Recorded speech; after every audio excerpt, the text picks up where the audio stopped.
శ్రీ గురుభ్యో నమః. శ్రీ మహాగణాధిపతయే నమః. శ్రీ సరస్వతి నమః. భక్తులారా, వ్యాసప్రోక్త మహాభారత ఇతిహాసం యథాతథంగా చెప్పుకున్నాం. ప్రభాత పూజలు కాగానే మన దేవాలయంలో ఇందులో భాగంగా నేటి వరకు ఆది సభారణ్య విరాట ఉద్యోగ భీష్మ ద్రోణ కర్ణ శల్య సౌప్తిక స్త్రీ పర్వాలనే 11 పర్వాలు పూర్తి చేసాం. 12వదైన శాంతి పర్వంలో కూడా 138 అధ్యాయాలు పూర్తి చేసి 139వ అధ్యాయంలోని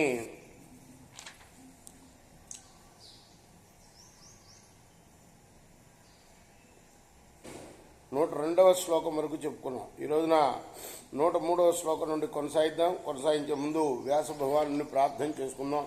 వ్యాసాయ విష్ణు రూపాయ వ్యాస రూపాయ విష్ణవే నమో వై బ్రహ్మణితయే వాసిష్ఠాయ నమో నమః.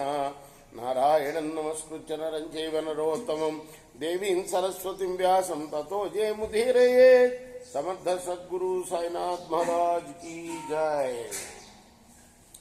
మాతా పితా గురుర్గోప్తా వహ్ని వైశ్రవణో యమః. సప్తరాజ్ఞో గుణానేతాన్ మనురాహ ప్రజాపతి. మనువు రాజుకు ఉండవలసిన లక్షణాలు 7 చెప్పాడు. అవి ఏమిటయ్యా అంటే, రాజు తల్లిలాగా, తండ్రిలాగా, గురువులాగా, రక్షకుడులాగా, అగ్నిలాగా, కుబేరుడిలాగా, యముడులాగా ప్రజల్ని కాపాడాలి. పితాహి రాజా రాష్ట్రస్య ప్రజానాం యోనుకంపన తస్మిన్ మిథ్యా వినీతో హి తిర్యగచ్చతి మానవ. ప్రజలు ఎప్పుడు కూడా ప్రజల్ని దయతో చూడగలిగిన రాజు ఆ రాజ్యానికి తండ్రి వంటివాడు. అటువంటి వాడు దగ్గర దొంగ వినయాన్ని నటించే మనిషి తిరియక్ జాతుల్లో పశుపక్షాదులుగా జన్మిస్తాడు. వచ్చే జన్మలో సంభావతి మాతేన దీనమప్యుపపద్యతే దహచక్రి ఇవానిష్టాన్ యమయన్న సతో యమా. ఇక రాజు దీనులను కూడా ఆదరిస్తాడు కాబట్టి అతడు తల్లి వంటి వాడు. అంటే వరుసన వివరిస్తున్నారనమాట. ఎవరు ఇదంతా? ఒక పక్షి చెప్తుంది మహారాజుతోటి. పూజని అనే పక్షి మహారాజుతోటి చెప్తుందనమాట.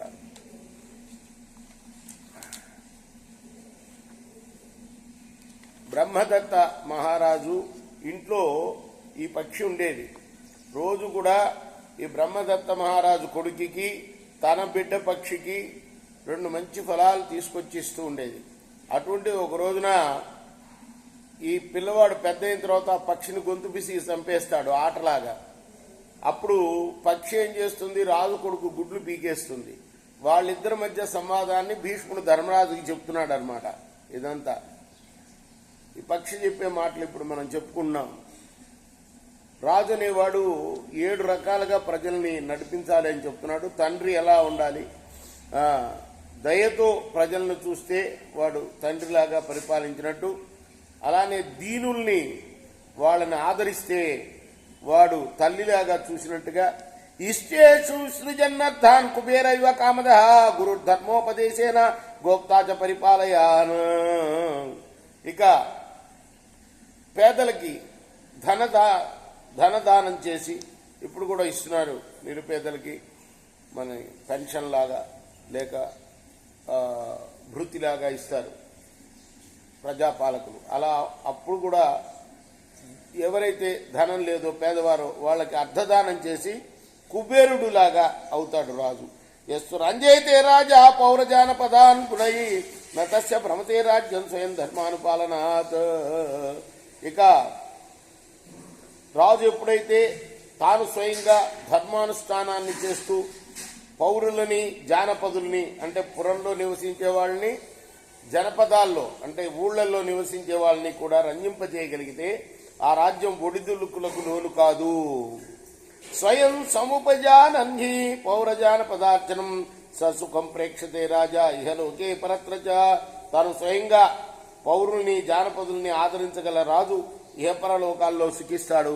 నిత్యోద్విగ్న ప్రజాయస్య కరభార ప్రపీడిత అనర్థైర్ విప్రలుప్యంతే సగచ్చతి పరాభవం. రాజ్యంలోని ప్రజలు పన్నుల భారంతో పీడింపబడుతూ ఎప్పుడూ ఉద్వేగంతో జీవించవలసి వచ్చి రకరకాల అనర్థాల బారిన పడుతూ ఉంటే ఆ రాజు తప్పనిసరిగా పరాభవాన్ని పొందుతాడు. ప్రజాయస్య వివర్ధంతే సరశివ మహోత్పలము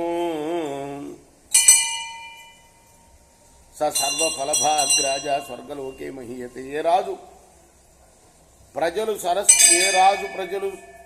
సరస్సులోని పద్మంలాగా బాగా వృద్ధి పొందుతారో, ఏ రాజు దగ్గర ఉండే ప్రజలు సరస్సులోని పద్మంలాగా చక్కగా వికసించి ఉంటారో వాళ్ళు ఆ దేశపు రాజు తప్పనిసరిగా పుణ్యలోకాలను పొందుతాడు, స్వర్గలోకంలో సత్కారాన్ని పొందుతాడు. బలినా విగ్రహో రాజను నదాచిత్ ప్రశస్యతే. బలినా విగ్రహో యస్య కుతో రాజ్యం కుతః సుఖం. రాజా, బలవంతులతో యుద్ధం ఎప్పుడూ మంచిది కాదు. బలవంతులతో విగ్రహించిన రాజునకు రాజ్యం నిలవదు, సుఖం ఉండదు. భీష్మవాచ శైవ ముక్త్వా శకునిగా బ్రహ్మదత్తం నరాధిప రాజానాం అనుజ్ఞాప్య జగామా భీప్సితం దిశం. భీష్ముడు చెప్తున్నాడు, రాజా, ఆ పక్షి పూజని అనే పక్షి బ్రహ్మదత్తుడితో ఈ రీతిగా చెప్పి ఆయన నుండి వీడ్కోలు తీసుకొని తనకిష్టమైన దిశగా వెళ్ళిపోయింది. ఏ తత్తే బ్రహ్మదత్తస్య పూజన్యాస భాషితం మయోక్తం నృపతి శ్రేష్ఠ కిమన్య శ్రోతుమిచ్చతి. రాజశ్రేష్ఠ, పూజని బ్రహ్మదత్తుల మధ్య జరిగిన ఈ సంవాదాన్ని నీకు నేను చెప్పాను, ఇంకా ఏమి వినాలనుకుంటున్నావో చెప్పయ్యా అని ధర్మరాజును భీష్ముడు అడిగారు. ఇది శ్రీ మహాభారతే శాంతి పర్వణి ఆపద్ధర్మ పర్వణి బ్రహ్మదత్త పూజన్యో సంవాదే ఏకోన చత్వారింశది అధిక తమోధ్యాయ. ఇది వ్యాస మహర్షి రచించిన మహాభారత ఇతిహాసంలోని శాంతి పర్వంలోని 139వ అధ్యాయం. రేపు 140వ అధ్యాయం చెప్పుకుందాం. కృష్ణార్పణం. సాయి కృష్ణార్పణం. స్వస్తి ప్రజాభ్య పరిపాలింతాం న్యాయ మార్గమహిమేష గోబ్రాహ్మణేభ్య సమస్త నిత్యం లోకా సమస్త సుగుణవంతం. కృష్ణార్పణం. సాయి కృష్ణ.